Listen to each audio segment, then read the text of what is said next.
जय भीम, नमो बुद्धाय. स्वागत आहे भिक्खू ज्ञान ज्योती यूट्यूब चॅनल मध्ये. जर तुम्ही सुद्धा आपल्या चॅनलवर नवीन आला असाल तर चॅनलला सबस्क्राईब करा, व्हिडिओला लाईक करा आणि व्हिडिओ शेअर करायला विसरू नका.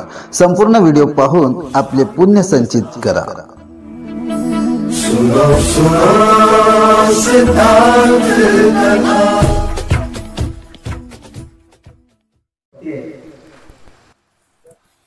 आणि वैशाख महिना प्रारंभ होतो.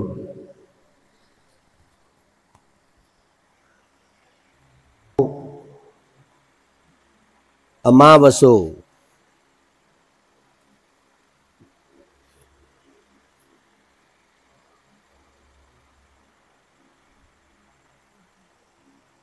या अमावस्येचं महत्व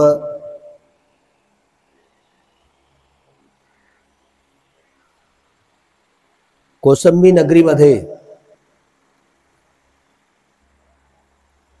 भगवान बुद्धांनी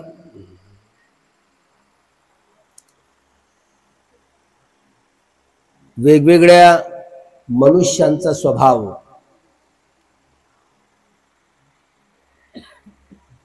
रागमूलक, द्वेषमूलक, मोहमूलक, बुद्धिमूलक, भयमूलक, वितर्कमूलक 390 प्रकारच्या स्वभावाची माणसं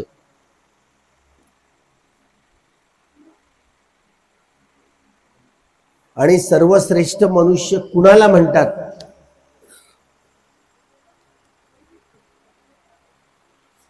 या कोसंबी नगरीमध्ये तिथला एक राजकुमार होता, मांडवक. त्या राजकुमारांनी हा प्रश्न तथागतांना विचारला.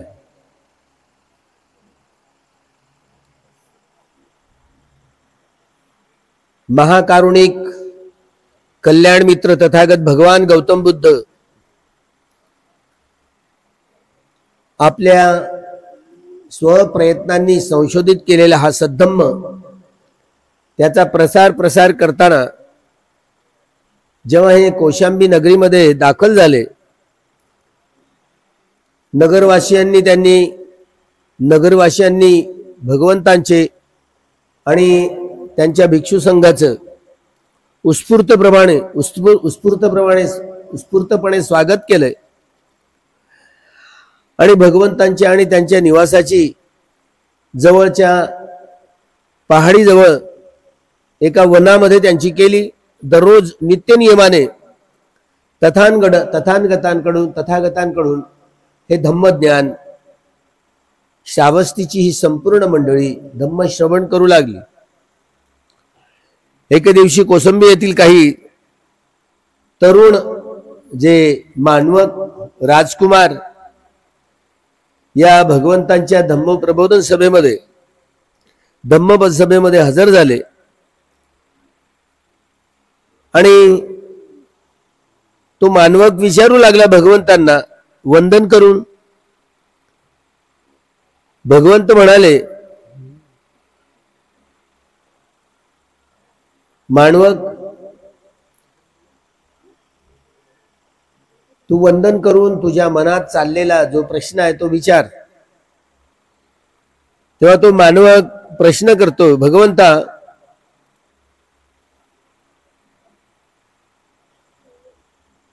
आपण ज्या लाकडाच्या ओंडक्यावर बसून आहात, मोठं लाकड कापलं होतं आणि लाकडाचं मोठं आसन तयार केलेलं होतं आणि हे बघून तथागतांना तो मानवक त्रिवार वंदन करून असं म्हणतो, भगवंता, हा लाकडाचा ओंडका किती श्रेष्ठ असतो नाही का? भगवंत ज्या लाकडाच्या ओंडक्यावर मोठा असतो. भगवंत म्हणाले, होय मानवका, खरंय. मानवक तेव्हा म्हणाले, भगवंता, या जगात लाकडापेक्षा कोणती वस्तू जास्त श्रेष्ठ आहे? लाकडापेक्षा कोणती वस्तू जास्त श्रेष्ठ आहे? भगवंत म्हणाले, दगड लाकडापेक्षा श्रेष्ठ आहे, जास्त श्रेष्ठ आहे.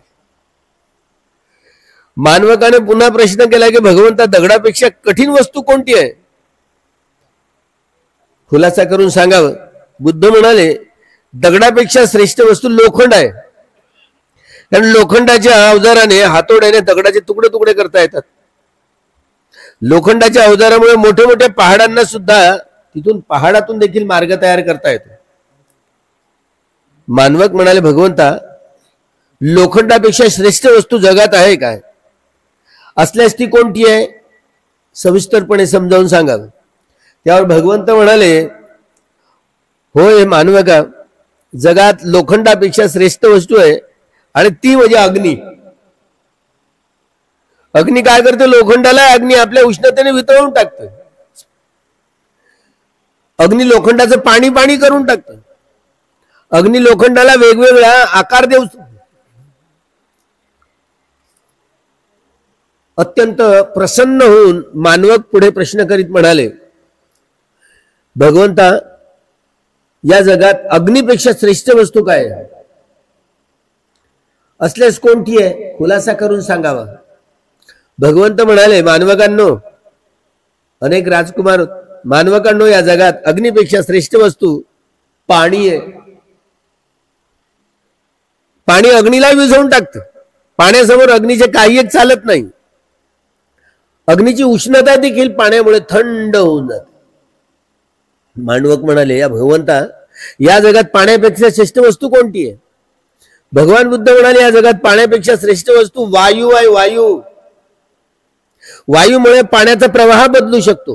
पाणी देणाऱ्या ढगांना वायू आपल्या इच्छेप्रमाणे इकडून तिकडे ढकलत फिरवत राहते. आणि मानवकांनो, वायूमुळे मनुष्य, प्राणी व झाडे, वनस्पती हे जिवंत राहत असतात. मानवक म्हणाले, भगवंता, वायूपेक्षा जगात श्रेष्ठ वस्तू कोणती आहे? त्यावर स्मित हास्य करीत भगवंत म्हणाले, मानवकांनो, वायूपेक्षाही श्रेष्ठ ज्ञानी बुद्धिवान मनुष्य आहे. ज्ञानी मनुष्य आपल्या बुद्धीच्या बळाने वाऱ्याला सुद्धा आपल्या ताब्यात ठेवू शकतो. भगवंत, या जगात ज्ञानी मनुष्यापेक्षाही, मानवक म्हणतात, भगवंता, या ज्ञानी मनुष्यापेक्षाही श्रेष्ठ कोण आहे? करुणासागर तथागत भगवान बुद्ध म्हणाले, प्रिय मानवकांनो, ज्ञानी मनुष्यापेक्षाही श्रेष्ठ कल्याणाच्या निश्चित ध्येयाने प्रेरित झालेल्या धम्मानुगामी मनुष्य श्रेष्ठ आहे. जो धम्मावर रूढ आहे, आरूढ आहे, निश्चित ध्येयाने प्रेरित असा संकल्प करणारा शक्तिवाला, जो सुनिश्चित करणारा असा सत्य धम्मावर, ज्ञानावर मार्गक्रमण करणारा हा मनुष्य, तो स्वतःचे हित साधतो, त्याचबरोबर तो इतरांचे हित साधतो. इतरांचे कल्याण, मंगल ही साधण्यामध्ये मदत करत असतो.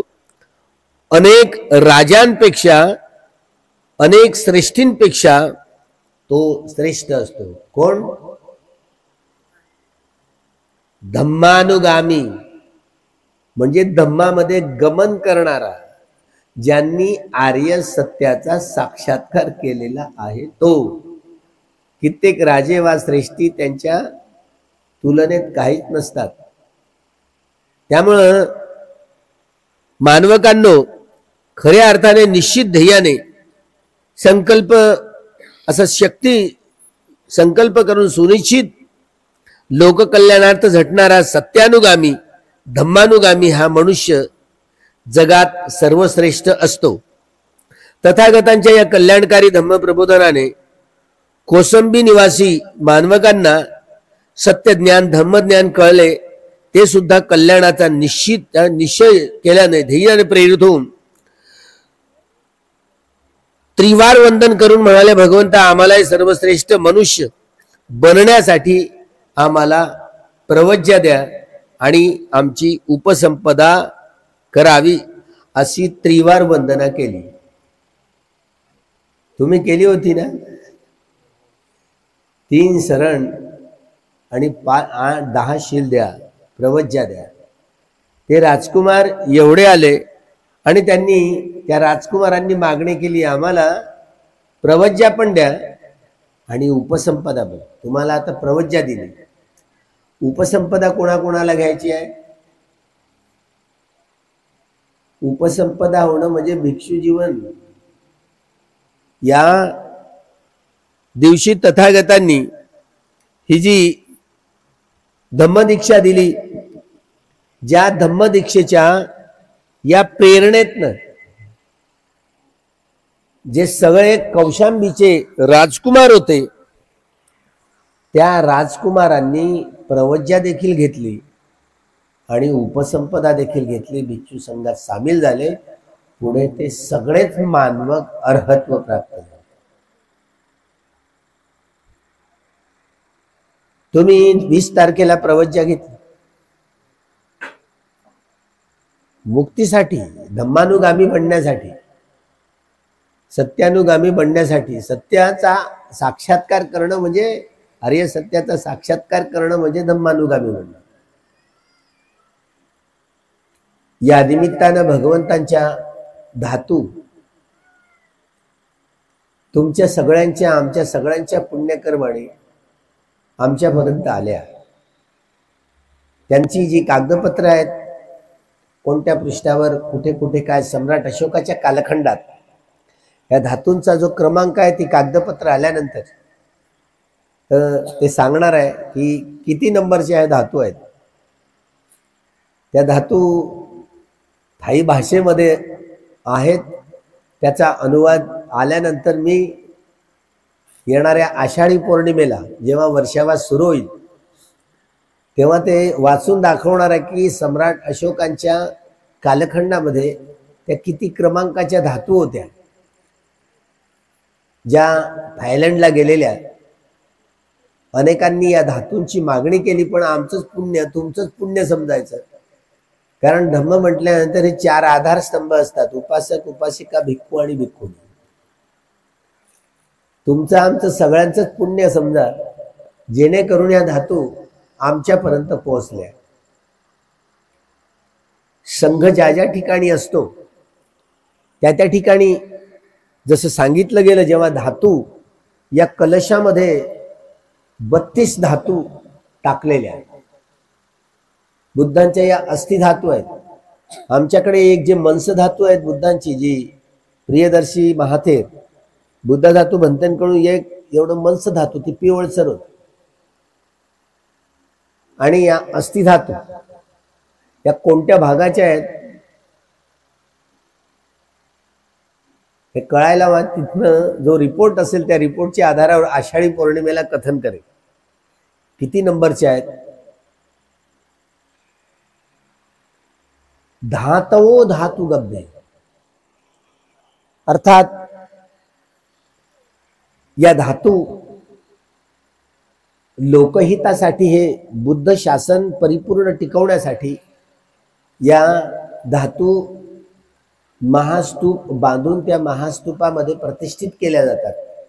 ज्यामुळे हे बुद्धाची जेवढी एनर्जी असते, ऊर्जा असते, ती ऊर्जा या धातूतून मिळते. निर्वाण धातू म्हणतो ना आपण, हे शरीर धातू, मनोधातू, या भौतिक धातू, निर्वाण धातू हे काही दिसत नाही पण त्यांचा अनुभव केला आहे. बुद्ध की निर्वाण धातू, धम्म की निर्वाण धातू, संघ की निर्वाण धातू. बुद्ध धम्म संघाचे गुण असे आहेत जिथे निर्वाणापर्यंत पोहोचता येते केवळ 3 सरणाच्या या श्रद्धेच्या बलाच्या आधारावर. त्यामुळं हे बुद्धांचं रूपच म्हणून आपण रोज चैत्यवंदनेमध्ये आपण म्हणतो. भगवंतांचे महाचैत्य, महास्तूप ज्या ज्या ठिकाणी बांधलेले आहेत, आपण 84,000च म्हणतो, अजून हा आकडा पता लागलेला नाही. म्हणजे आपल्याला जी जी माहिती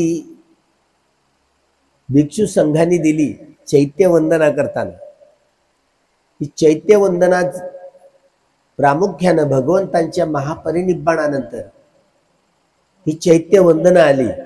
बुद्ध धम्मंच संघं सुगत तनुभवा धातवो धातु गब्बे लंकाय जंबुदीपे तिदस पुरवरे, तिदस पुरवरे.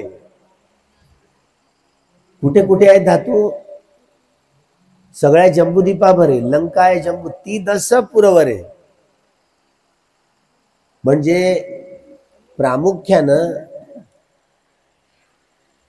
ते ब्रह्म लोकांमध्ये तावंतिसा ते चतुर्महाराजिक देवतांमध्ये असू शकतात, तावंतिसा देवतांमध्ये असू शकतात, यामा देवतांमध्ये असू शकतात, तुषिता देवता लोकांमध्ये असू शकतात, हिमांडती देवतांमध्ये असू शकतात, परनिमित्त वसवत्ती देवता लोकांमध्ये असू शकतात, कामसुगती भूमीमध्ये, मनुष्य लोकांमध्ये तर आहेतच.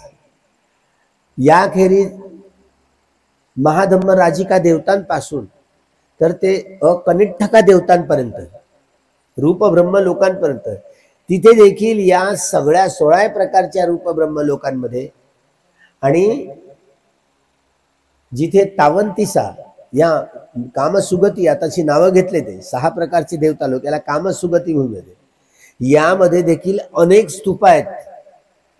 ते आपल्याला माहिती नाही पडत, फक्त हे या वर्णनामध्ये अरहंतांनी जे 6 प्रकारच्या अभिज्ञा त्यांनी प्राप्त केलेल्या असल्या, त्यामुळे ते तिदस पुरवरे या संपूर्ण 3ही लोकांमध्ये जिथे देवता, मनुष्य लोक, कामसुगती भूमी, मनुष्य लोक आणि रूप ब्रह्मलोक, इथे तिदस पुरवरे या 10 दिशेला, म्हणजे पूर्व, पश्चिम, उत्तर, दक्षिण, वरची आणि खालची, या 10 दिशेला जिथे जिथे देवता आणि मनुष्यांना हा सद्धम्म कथन केला, त्या धातू तिथपर्यंत पोहोचल्या. आपल्याला इतिहासात असे पुरावे सापडत नाही, लंकेला गेल्याचं आठवत नाही, सांगत नाही, पण लंकेचे लोक विश्वास ठेवतात. लाओसला गेल्यानंतर कुठल्या साहित्यात आपल्याला आढळत नाही, पण लाओसला गेले असं आढळतं. तर भगवंत हे एकाच ठिकाणी नाही, ज्या ज्या ठिकाणी भगवंत गेले त्या त्या ठिकाणी स्तूप बांधलेच. आपल्याला 84,000 स्तूप आपल्याला सम्राट अशोकाने बांधल्याचं निदर्शनास येतं, इतिहासाचे पुरावे मिळतात. अशोकारामामध्ये, पाटलीपुत्रमध्ये ते लेखी पुरावे आहेत. 3ऱ्या महासंगायनानंतर 84,000 धम्मस्कंदांच्या आधारावर 84,000 महास्तूपांची निर्मिती केली. हा ठोस पुरावा आहे. तर जुने जेवढे जेवढे राक्षसांना बांधलेले मंदिर म्हणतात ते सगळे महास्तूप आहेत भगवंताचे. हे चिमूरचं बालाजीचं मंदिर, भिशीचं मंदिर, मार्कंड्याचं मंदिर, हे नेरीचे काही अरहंतांचे स्तूप आहेत.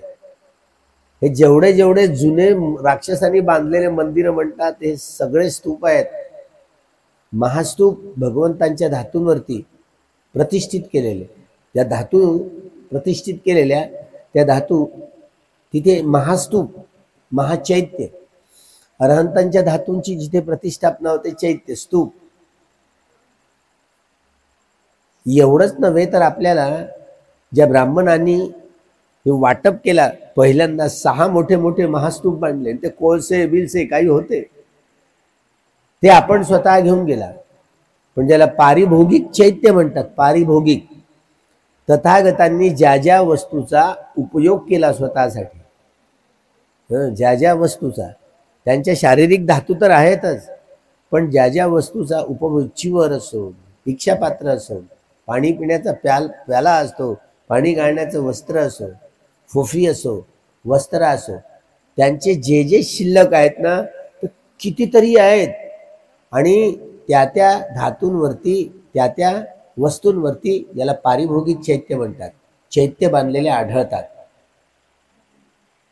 त्यामुळं हे चैत्य बुद्धांचंच रूप म्हणून समजलं जातं. बुद्ध रूपं सकलं सदा, बुद्ध शासन असेपर्यंतच नव्हे, जोपर्यंत सकलं सदा, सकलं सदा म्हणजे सकळ सदा, सदा के लिए, नेहमीसाठी बुद्धभूमी आपण पाहिली नाही. जी नित्य धातूंची, निर्वाण धातूंची भूमी आपण पाहिली नाही. मेल्यानंतर जसं आपण सगळं संपून जातं असं म्हणतो, निर्वाणाचा साक्षात्कार केल्यानंतर जन्म मरणाच्या या भवचक्रातून सुटका होते. पण असं सुख असतं जे सुख कधीच संपत नाही. त्या सुखात, त्या सुखाची निर्मिती त्यांनी त्या सुखापर्यंत पोचलेले असतात. त्यामुळे ते आता असतात की नाही, असतात की नाही आपल्याला नाही सांगता येत. कारण लोकोत्तर चित्त, लोकोत्तर चित्त आणि लोकीय चित्त यामध्ये जमीन आसमानचा फरक आहे. हे आपलं लोकीय चित्त असतं, हे उत्पन्न होऊन नाश पावणारं असतं. लोकोत्तर चित्त जे उत्पन्नही होत नाही आणि नष्टही होत नाही, तिला म्हणून त्याला सत्यानुगामी म्हटलं ना बा. सत्यानुगामी म्हणजे ज्यांनी आर्य सत्याचा साक्षात्कार केलेला आहे, असा अर्थात आर्य सत्याचा साक्षात्कार केलेल्या उपासक उपासिका भिक्खू भिक्खुणी त्या जरी श्रोतापन्न झाल्या, सखदागामी झाल्या किंवा अनागामी झाल्या, भिक्खू भिक्खुणी उपासक वा उपासिका असो, त्यांच्या निर्वाणानंतर पहा, श्रोतापन्न सखदागामी अनागामी मार्गस्थ फलस्थ या व्यक्तीच्या शरीर त्यागाला निर्वाणस्थ असा शब्द प्रयोग. ज्यांनी अर्हत्व प्राप्त केलं,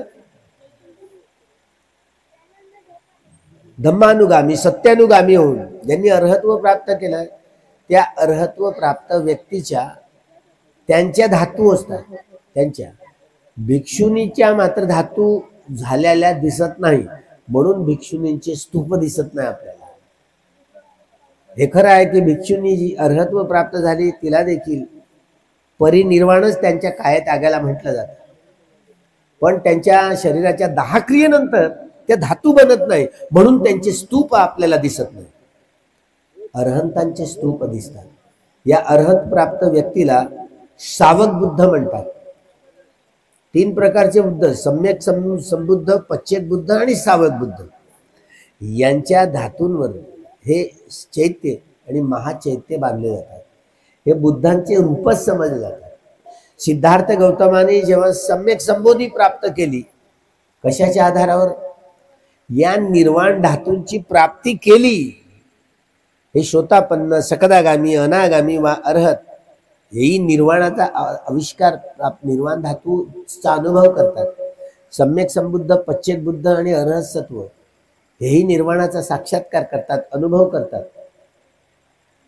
पण अर्हत्व प्राप्त व्यक्ती ज्यांनी निर्वाणाचा साक्षात्कार केलेला आहे, ज्यांच्या 10 क्रियेनंतर धातू उत्पन्न होतात, 10 क्रियेनंतर कायेच्या, परिनिब्बाण हा शब्द प्रयोग त्यांच्यासाठी वापरला जातो, ज्यांनी अर्हत्व प्राप्त केलेलं आहे.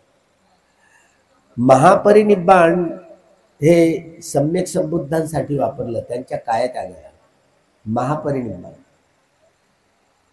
श्रोतापन्न सकदागामी अनागामी फळाला पोहोचलेल्या व्यक्तीच्या कायात्यागाला निब्बाण निर्वाण हा शब्द त्यांच्या कायात्यागाला वापरला जातो. आणि तुमच्या आमच्या दिवंगत झालं म्हणतो, देहत्याग केला म्हणतो ना, दिवंगत, शरीर त्याग केलेला. पण कधी कधी कोणी बुद्धवासी झाला म्हणतात. बुद्ध जिथे वास करतात, बुद्ध कुठे वास करतात? मरणानंतर त्यांचं अस्तित्व असतं का? हे एनर्जी आहे, हे लोकी एनर्जीच नष्ट होत नाही, मेल्यानंतरही नष्ट होत नाही. लोकोत्तर या लोकीय एनर्जीचा हा नियम उत्पन्न होऊन नाश पावणं आहे. लोकोत्तर जी एनर्जी असते ना, ती ऊर्जा असते ना, ती नित्य राहते, म्हणूनच तर नित्याला सत्य म्हणतात. नेहमीच राहणारी असते, पण तिथे आपण पोचत नाही, पोचू शकत नाही. पण मेहनत करणारे हे बुद्धां जे धम्मानुगामी सत्यानुगामी, ज्यांनी आर्य सत्याचा साक्षात्कार करून अर्हत्व प्राप्त केलेलं आहे, त्या भूमीत ते रमण करत असतात. अव्याकता धम्मा, कुशला धम्मा, कुशला धम्मा, अव्याकता धम्मा. अव्याकृत, ते कथन करण्यालायक नाही, कथन करून काही लाभ नाही. त्यामुळे बुद्ध त्यांचं महापरिनिब्बाण झाल्यानंतर त्यांचं अस्तित्व असतं काय? आपण म्हणतो नाही, कारण त्यांनी तिथे मरण पावले ना, त्यांनी शरीर त्याग केलं. त्यांचं अस्तित्व असतं काय? आता हे अस्तित्व आहे की नाही? या धातू दिसतात ना, ज्यांनी बुद्धत्व प्राप्त केलंय, तर त्या बुद्धाच्या शरीर त्याग झाल्यानंतर त्यांच्या शरीराची 10 क्रिया झाली. चंदनाच्या लाकडाने जाळलं गेलं की नाही, तेव्हा या अस्थि धातू आहेत. आपण म्हणतो भगवंतांच्या शरीराच्या 10 क्रियेनंतर या अस्थि धातू, वेगवेगळ्या अस्थिच्या वेगवेगळ्या धातू. मागच्या ज्या थायलंड मधून धातू आल्या होत्या ते छातीच्या बरगळ्या असतात ना, म्हणजे त्यांच्या जळल्यानंतर त्यांच्या शरीराच्या धातू बनतात, सुकडून जातात, अशा सुकडून जातात, आकुंचन पावतात. म्हणजे ह्या कोणत्या शरीराच्या धातू आहेत आता माहिती नाही. कागदात आल्यानंतर आषाढी पौर्णिमेला याचं वर्णन करणार. त्यामुळे आम्हाला सांगण्यात आलं की 32 धातू आपल्याला दिलेल्या आहेत आणि नंतर त्या मोजल्या येताना तर त्या 37 निघाल्या. 5 धातूंची वाढ झाली. अशा रीतीनं धातूंची वृद्धी पण होत असते भगवंताच्या.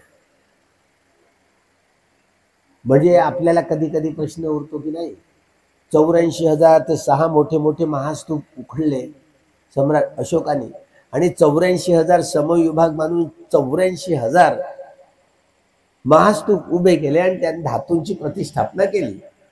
पुन्हा कुठून आल्या? तेव्हा या धातूंची वृद्धी होते हा समज आपल्यामध्ये नाही आहे. वाढू शकतात काय? तर हो, याचं उत्तर होय आहे. म्हणजे ज्या वेळेला ही एक धातू एवढ्या एवढ्या पहाडीवर असताना अरहंत एकच एवढी बुद्धांची धातू, पण आजूबाजूला ते एवढासा स्तूप, एवढाचा सोन्याचा एकळोज आणि त्याच्यात अरहंताच्या धातू. त्यामुळं एवढ्या धातू होत्या, त्या वाढल्या कशा? ज्या वेळेला मी नजर वळवली त्या वाढल्या कशा? म्हणजे ज्या ही अरहंतांची भूमी, त्या धातू देखील जिथे असल्या ना, ते ही एक बुद्धांची धातू असली तरी त्या अरहंतांच्या धातू खेचून घेऊन येते. तुम्ही बंदुकीची गोळी मारा, बुलेट प्रूफ काच असली तरी त्याला ऐकत नाही. या धातूंचं एवढं, ते नित्य धातू असते, ते या अनित्य नाही आहेत. या धातू भगवंतांच्या काया त्यागानंतर या धातू आम्ही इथे प्रतिष्ठित करू, इथे पगोडा बांधू ना, पगोडा म्हणजे महास्तूप बांधू आणि त्या महास्तूपामध्ये या भगवंतांच्या धातूंची प्रतिष्ठापना करू.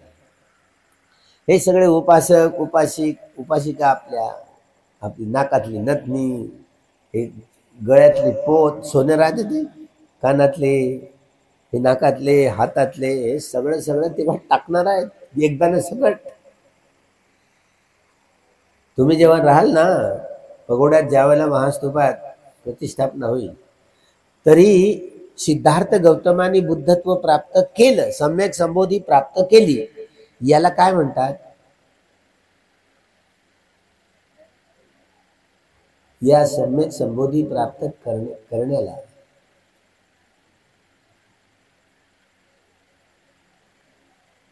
किलेश, किलेश परिनिब्बाण. किलेश म्हणजे कामतृष्णा 500, भवतृष्णा 500, विभव तृष्णा 500. या भवतृष्णा ज्या वारंवार आपल्याला जन्म ग्रहण करण्यासाठी बाध्य करत असतात, म्हणून यांना किलेश धातू असं म्हटलं जातं. या दगडाच्या रेषेसारखे संस्कार असतात. काम दुर्गती भूमीमध्ये, नरक लोक, प्रेत लोक, असुर लोक, तिर्यक, पशु पक्षी प्राण्यांमध्ये, मनुष्य लोकांमध्ये, तावंतिसा देवता लोक, चतुर महाराजिक देवतांमध्ये, तावंतिसा देवता लोकांमध्ये, यमादेवता लोकांमध्ये, तुषिता देवता लोकांमध्ये, निमाटती देवता लोकांमध्ये, परनिमित्त वसवती देवता लोकांमध्ये, वा धम्मराजित देवतांपासून तर अकनिष्ठक आहे 16 प्रकारचे रूप ब्रह्मलोक. या देवतां वा अरूप 4 प्रकारचे अरूप ब्रह्मलोक, यामध्ये वारंवार आपल्याला जन्म घेत राहावं लागतं, पुन्हा मरत राहावं लागतं. हे जन्म घेणं, जगणं आणि मरणं, याला भवरोग म्हणतात सगळ्यात मोठा. या किलेश धातूंमुळे हा भवरोग असतो. यालाच भवतृष्णांचा हा संग्रह, या दगडाच्या रेषेसारख्या या संग्रह असतो. जेव्हा अर्हत्व प्राप्त करतो व्यक्ती, तेव्हा हा संग्रह तुटतो. हे भवचक्र, हे दुःखचक्र, लोकचक्र तोडता येतं. भगवान बुद्धांनी पहिल्यांदा बुद्धत्व प्राप्त केलं आणि हे लोकचक्र तोडलं. धम्मचक्र फिरायला लागल्याबरोबर हे लोकचक्र तुटलं सगळ्या भवतृष्णांचा. म्हणून भग्ग रागो, भग्ग दोषो, भग्ग मोहो इति भगवा, भगवान झाले.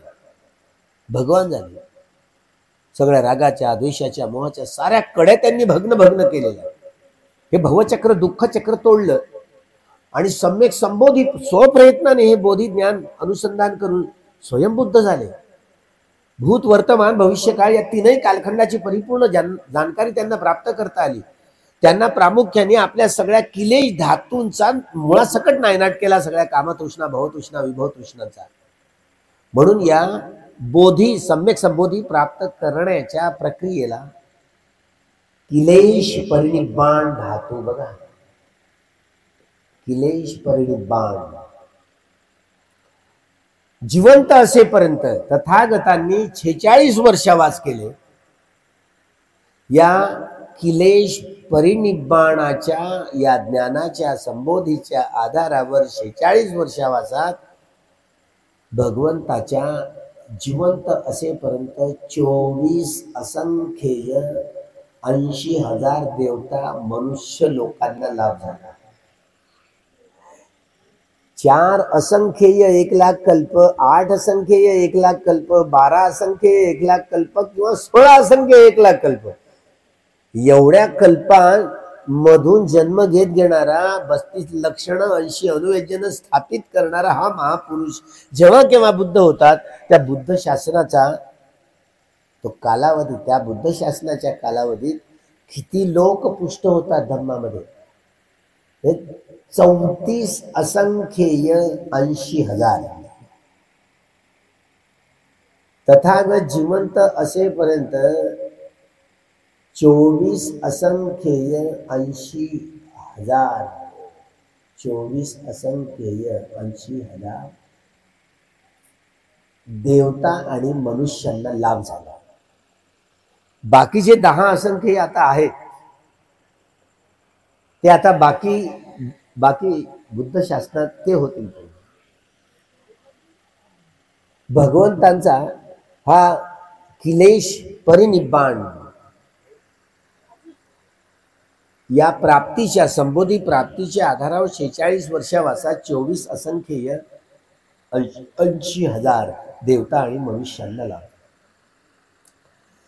त्यानंतर महापरिनिब्बाण झाल्यानंतर हे महापरिनिब्बाण होणं तथागतांचं, यांचं जे शरीर असतं ना, 10 क्रिया झाल्यानंतर त्यांच्या शरीराच्या तुकडे तुकडे झाले, तुकडे तुकडे झाले. याला खंद परिनिब्बाण म्हणतात बा. आता त्यांच्या देहाला जाळल्यानंतर नुसती राख नाही झाली, आपली जशी राख होते तशी, नुसती अशी तिकीट ताणताना हड्डी दिसते तशी त्यांच्या धातू झाल्या, अशा कशी सुकळल्या गेलेल्या आहेत, अशा सुकळल्या गेलेल्या धातू. त्यामुळे धातू बनतात शरीरात. म्हणून या भगवंतांच्या महापरिनिब्बाणानंतर, त्यांच्या 10 क्रियेनंतर त्यांच्या शरीराचे तुकडे तुकडे झाले, एक एक स्कंद अलग अलग झाला की नाही.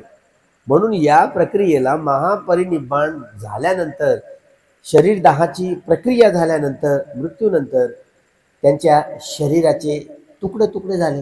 हे नाम आणि रूप, हे मन आणि वेदना, संज्ञा, संस्कार आणि विज्ञान, पंच उपादान खंदा दुःखा, खंद हे स्कंद. म्हणून हे स्कंद तुकडे तुकडे झाले आणि त्यांच्या धातू या निर्वाणाचा अनुभव करणारा सम्यक संबुद्धांच्या शरीराच्या 10 क्रियेनंतर या धातू उत्पन्न झाले. याला खंद परिनिब्बाण, ही याला म्हणतात खंद परिनिब्बाणाची. या खंद परिनिब्बाणाच्या आधारावर बुद्ध शासनाची परिसीमा असते, परिधी असते. बुद्ध शासन संपेपर्यंत हे बुद्धांचीच ऊर्जा यामध्ये असते. म्हणून या बुद्धांच्या धातू महास्तूपांमध्ये बांधून ध्यान करणारे ते शोतापन्न, सकदागामी, अनागामी वा अर्हत्व प्राप्त करतील बुद्ध शासनात. त्यांच्या हितासुखासाठी, त्यांच्या मुक्तीच्या रसाचं रसास्वादन करण्यासाठीची एवढी ऊर्जा, या बुद्धांचीच ऊर्जा या धातूतून जाते. बुद्ध शासनाची परिपूर्ती म्हणून सम्राट अशोकाचे गुरु मोगलीपुत्त तिष्य यांनी या बुद्धांच्या आवाहनाच्या आधारावर खंद परिनिब्बाण म्हणून सम्राट अशोकाला ते मोठे मोठे महास्तूप बांधले होते, ते सगळे खोलून टाकायला सांगितले आणि त्यांचे 84,000 समविभाग करून 84,000 महास्तूपांची बांधणी केली. त्यामध्ये या 6 महास्तूपातले ज्या धातू काढल्या होत्या, बुद्ध धातू, वेगवेगळ्या विभाजन केलं, 84,000 विभाग आणि 84,000 महास्तूप उभे केले. कशासाठी? बुद्ध शासन धम्माच्या आधारावर सुरक्षित करण्यासाठी. कारण ही एनर्जी आहे, ह्या कुठे म्युझियम मध्ये ठेवल्या जात नाही. या कुठे जिथे विहार आहेत ते विहार बांधून या ऊर्जा याची शील पुष्ट करण्यासाठी, समाधी पुष्ट करण्यासाठी आणि प्रज्ञा पुष्ट करण्यासाठी ही भगवंतांची ऊर्जा आताही या धातूंमधून प्रकाशित होते. म्हणून या ऊर्जेसंबंधी हे या धातू संबंधी जवळ बसलं ना तर ध्यान चित्त उत्पन्न होतं. मी आता बोलतोय ना, मी बोलत आहे, पण त्या धातूची जी एनर्जी आहे, ऊर्जा आहे ना, ती ऊर्जा आहे ना, मी बोलताना देखील इथे सारं शरीरात अनित्यबोध पुष्ट करण्याला ती एनर्जी मला कारणीभूत. मी जरी बोलत असलो तुमच्याशी तरी बुद्धांची या अस्थिधातूंची एनर्जी माझ्या शरीरात बोलताना देखील, प्रवचन करताना देखील उदय व्यय सुरू ठेवण्यासाठी ते बुद्धांच्या धातूंची तरंग हे आपल्याला सहाय्यभूत होत असतात. अनित्यबोध पुष्ट करण्यासाठी, दुःखबोध पुष्ट करण्यासाठी, अनंत बोध पुष्ट करण्यासाठी. म्हणून बुद्धांच्या धातू या महास्तूपांमध्ये प्रतिष्ठित केल्या जातात, महास्तूप बांधले जातात. धम्माच्या आधारावर बुद्ध शासन सुरक्षित ठेवण्यासाठी. हे 5,000 वर्षाचं बुद्ध शासन सुरक्षित ठेवण्यासाठी. म्हणून या खंड परिनिब्बाण या शरीराच्या धात्रीनंतर हे जे शरीराचे स्कंद उरले पण निर्वाण धातू आहेत, खंड परिनिब्बाण या धातूच्या आधारावर बुद्ध शासन संपेपर्यंत, बुद्ध शासन त्याचा कालावधी संपेपर्यंत या धातू आहेत.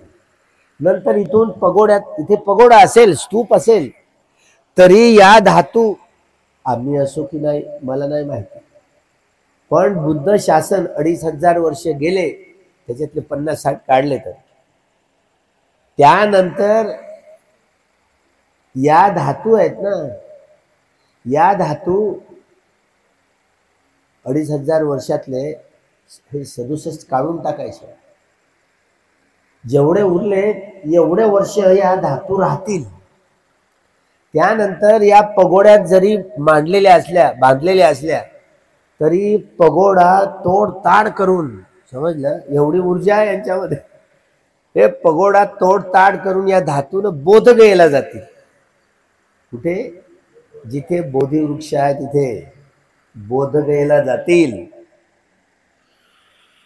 बोधगयेला गेल्यानंतर याच धातू नाही, जेवढ्या इथे आहेत तेवढ्याच नाही, तर या चतुर्महाराजिका देवता, तावंतिसा देवता, या महादेवता, तुषिता देवता, निम्मानरती देवता, परिनिमित्त वसवती देवता, महाधम्मराजिक देवतांपासून अकनिष्ठखा देवता, या सगळ्या तिदसपूर्वे सगळ्या देवता लोकांमधले, मनुष्य लोकांमधले 84,000 महास्तूप, त्यानंतरही पुन्हा बांधलेले महास्तूप, त्या महास्तूपामध्ये ज्या बुद्ध धातू आहेत आणि जिथे स्तूप आहेत अरहंतांचे, ते देखील तोडताड करून, फोडफाड करून त्या सगळ्या धातू बोधगयेला जातील आकाश मार्गाने. कोण नेणार आहे? नेणार कोण आहे? ही एवढी एनर्जी आहे त्यामध्ये, हे आकाश मार्गाने या सगळ्या धातू जातील बोधगयेला. बोधिमंडळ म्हणजे जिथे बोधिवृक्ष आहे त्या ठिकाणी जातील आणि बोधगयेला तिथे जातील या अरहंतांच्या आणि बुद्धांच्या धातू एकत्र येतील आणि बुद्धाचं रूप बनेल. समजत आहे?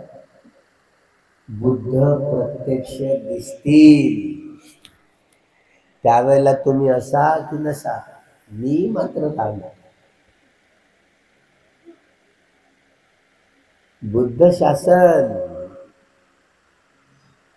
जेव्हा ह्या साऱ्या पगोड्यांमधल्या, महास्तूपांमधल्या, स्तूपांमधल्या अरहंतांच्या बुद्धांच्या सगळ्या धातू बोधगयेला जातील, बोधिवृक्षात बोधिमंडा, आणि तिथे या सगळ्या धातू एकवटतील बोधिवृक्षाच्या तिथे जवळ, पूर्व दिशेला तोंड करून. बुद्धाचं रूप प्रकट होईल. रूप म्हणजे असं दगडाची मूर्ती नाही किंवा मेटलची मूर्ती नाही, प्रत्यक्ष बुद्धाचं रूप. तेव्हा आम्ही असू, आम्हाला काय एवढीशा बुद्धीची असू, आमची बुद्धी थोडीशी म्हातारपण कुतरपण येते, तेव्हा आमची बुद्धी थोडीशी थोडे राहूच. आता पाऊस तर पण खूप कमी बुद्धी झाली असेल, कमी बुद्धीचे लोक असतील. हा धम्म अरे अठ्ठांगिको मग्गो समजणार नाही लोकांना. खूप कमी बुद्धीचे, म्हणून त्यांना दान करा रे, शिलाचं पालन करा रे. शिलाच्या कथा सांगतील लोकांना, शिलाच्या कथा सांगतील, दानाच्या कथा सांगतील. तुम्ही दान करा, तुम्ही शिलाचं पालन करा, दान करा, शिलाचं पालन करा, या कथा सांगतील. आणि मग येणाऱ्या सम्यक संबुद्धाची माहिती देतील. आर्य मैत्रेय सम्यक संबुद्ध, शील पालन करा, दानादी कर्म करा, येणाऱ्या सम्यक संबुद्धाची माहिती देतील. आणि मग ध्यानात राहतील. लोक साधू साधू करतील. आणि मग देवता लोकांचा ब्रह्मलोक, रूप ब्रह्मलोक, तिथून मंदार पुष्पांचा वर्षा होईल. आणि स्वतः तथागत उभे होतील. आणि बस त्या बोधिमंडात तो बोधिवृक्ष बस चालले वरती, बोधिवृक्ष या वरती जाईल, वरती जातील. वरती गेल्यानंतर एका पायातनं, एका हातातनं अग्नी, दुसऱ्या हातातनं पाणी, एका डोळ्यातनं अग्नी, दुसऱ्या डोळ्यातनं पाणी, एका कानातनं अग्नी, एका कानातनं पाणी, एका नागपुळीच्या छिद्रातनं अग्नी, दुसऱ्या नागपुळीचं पाणी, एका पायातनं अग्नी, दुसऱ्या पायातनं पाणी. आणि त्यांनी नुकसान नाही होणार आहे. पूर्ण ते चित्रणच वेगळं दिसेल. हा, अग्नी श्रेष्ठ की पाणी श्रेष्ठ, अग्नी श्रेष्ठ की प्राणी श्रेष्ठ, पाणी श्रेष्ठ. आता पाणी श्रेष्ठ म्हटल्यावर पाण्यापेक्षा कोण श्रेष्ठ, वायूपेक्षा कोण श्रेष्ठ. तेव्हा बुद्धिस्ट बा जावला धम्मानुगामी, सत्यानुगामी, ज्यांनी आर्य सत्याचा साक्षात्कार केला तो श्रेष्ठ नाही का. आणि याच्यापेक्षा सर्वश्रेष्ठ कोणतं, कोण, सम्यक संबुद्ध. ते त्यांना जर वाटलं ना, प्रत्यक्ष नवा निसर्ग निर्माण करू शकतात. एवढं बल त्यांच्याकडे असतं, एवढं बल असतं त्यांच्याकडे. नवा निसर्ग, एकीकडे हे सारी प्रकृती आणि दुसरीकडे बुद्ध. बुद्धाचं वजन जास्त आहे, पासंगात बसत नाही. ते एवढं आहे श्रेष्ठ, तर म्हणून यांना महापुरुष म्हणतात. यांची एनर्जी एवढी असते, त्या एनर्जीनं नुकसान होत नाही लोकांचं. एकीकडे पाणी, दुसरीकडे अग्नी, एकीकडे पाणी, दुसरीकडे सुन्नसं निळसर प्रकाश असतो.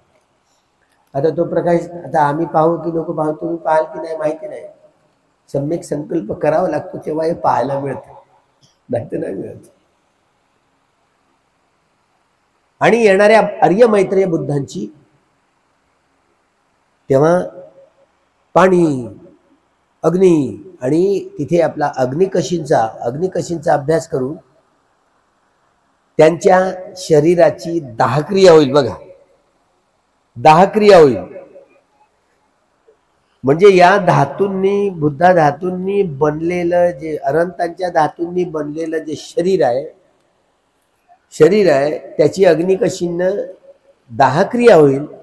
त्या दाहक्रियेला धातू परिनिब्बाण असं म्हटलं जातं. किलेश परिनिब्बाण, खंडक परिनिब्बाण, आणि आता धातू परिनिब्बाण. धातू परिनिब्बाणाची प्रक्रिया झाल्यावर बुद्ध शासनाचं समापन होईल, संपलं. तेव्हा मग ते बुद्ध कुठे जातील? ती निर्वाण भूमी असते, निर्वाण भूमी असते. ती कथन करता येत नाही, कथन करून लाभ नाही म्हणतात. ती निव्वळ सुखाची सुखही सुख असतं. आपल्याला नाही माहिती. ज्यांनी साक्षात्कार केलेला असतो त्यांना अनुभव करतात, पण ते लोकोत्तर क्षेत्रात असल्यामुळे लौकिक क्षेत्रात आल्यानंतर कथन करू शकत नाही. म्हणून भगवंताला वारंवार लोक प्रश्न विचारतात, भगवंता हा निर्वाणाचा अनुभव कसा केला जातो? तुम्हीच अनुभव करा म्हणजे तुम्हाला समजेल, असं उत्तर देतात. तुम्ही जेव्हा अनुभव कराल जे न संपणारा सुख, त्याला नित्य म्हणून ते अंतिम सत्य, निब्बाणं परमं सुखं. म्हणून हे बुद्धांचं रूप म्हणून आपण चैत्य वंदना करतो रोज. आपण हाड समजून केलं बुद्धाचे, गेलं आपली श्रद्धा लंगडी समजायची. हे बुद्धांचं रूप आहे प्रत्यक्ष. बुद्धाला पाहिलं की नाही? आता तुम्ही पाहाल ना आता, म्हणजे कमीत कमी बोधिवृक्ष दिसतं की नाही? तुम्ही हे झाड म्हणून त्याच्याकडे पाहू नका, ते बोधिवृक्ष आहे. बोधिवृक्ष देखील हे बुद्धाचंच रूप समजलं जातं. या बुद्ध धातूच्या निमित्तानं कोण श्रेष्ठ? याच अमावस्येच्या दिवशी, जो आता मासारंभ, वैशाख मासारंभ सुरू होतोय 12 वाजल्यापासून. आता 12 वाजेपासून किती वाजले? आता गेले 11:15. सुरू झालं म्हणजे वैशाख महिना सुरू झाला. चैत्र अमावस्या संपली, वैशाख महिना सुरू झाला. हिला वैशाख अमावस्या म्हणतात. या इथून हा वैशाख महिना सुरू झाला. तर वैशाख पौर्णिमेपर्यंत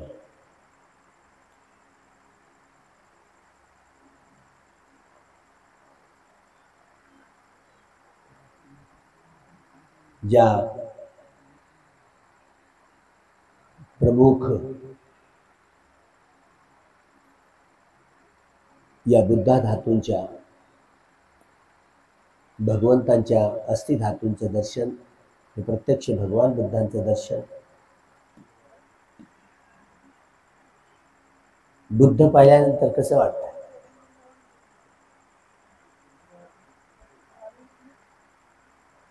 बुद्ध पाहिल्यानंतर कसं वाटेल तुम्हाला? आपण चित्रच पाहतो नुसतं. जगातली सगळ्यात सुंदर व्यक्ती, सगळ्या अंग प्रत्यंग सुंदर, ही परिपूर्णता आणि परिशुद्धता, ही भगवंतांची काया देखील आणि शरीर देखील. म्हणून त्यांच्या मूत्राचं वा संडाची घाण येत नव्हती, सेंट सारखा सुगंध यायचा. शरीरही शुद्ध झालं होतं, परिशुद्ध झालं होतं, विशुद्ध झालं होतं. मनही शुद्ध झालं, परिशुद्ध झालं, विशुद्ध झालं. त्यामुळे हा विशुद्धीचा मार्ग जो आपण आत्मसात करण्यासाठी बुद्धांच्या धातूंसमोर आज भगवंतांची हे सूत्रपठण आपण श्रवण करणार आहोत. शांत चित्तानं, एकाग्र चित्तानं आपण श्रवण करावं. 5 मिनिटाची सुटी, 5 मिनिटानंतर पाणीबिणी मधला लघुशंका उरकून काही चहा बिया असेल तर तो चहा घेऊन परत आपण या सूत्रपठणाला सुरुवात करणार आहोत. 15 मिनिटे सुट्टी, 15 मिनिटानंतर आपण महापरित्राला सुरुवात करू. खूप मंगल हो. भवतु सब मंगल, भवतु सब मंगल, भवतु सब मंगल.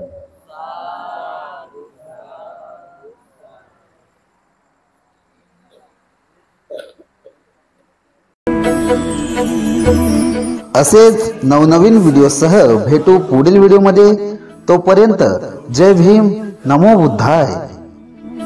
सुनो सुनो सिद्धांत कथा.